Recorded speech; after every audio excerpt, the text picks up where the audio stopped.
Le gouvernement sud-coréen envisage de faire venir des femmes de ménage étrangères dans le cadre de la lutte contre la faible natalité du pays. Selon la loi actuelle, seuls les Chinois d'origine coréenne et les Gareski, les descendants des Coréens déportés en Asie centrale par Staline, peuvent exercer ce métier. Parmi les autres étrangers, ceux qui ont le statut de résident permanent ou les femmes mariées à des Sud-Coréens sont qualifiés. L'enjeu principal, le niveau de leur rémunération.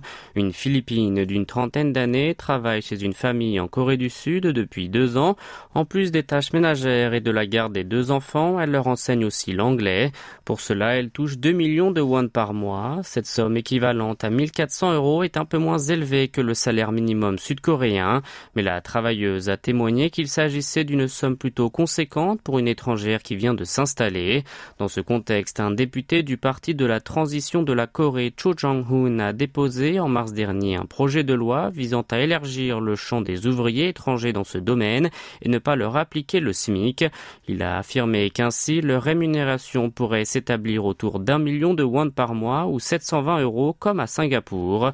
L'exécutif prévoit de faire embaucher les travailleuses par les agences certifiées par le ministère de l'Emploi et du Travail pour que les foyers puissent établir un contrat de service avec ces dernières. Il compte leur délivrer un visa d'emploi non professionnel, mais dans ce cas, elles feront l'objet de la loi sur le salaire minimum. Le gouvernement a annoncé que ce système serait mis en œuvre à titre expérimental au 2e semestre de l'année après avoir écouté l'opinion publique.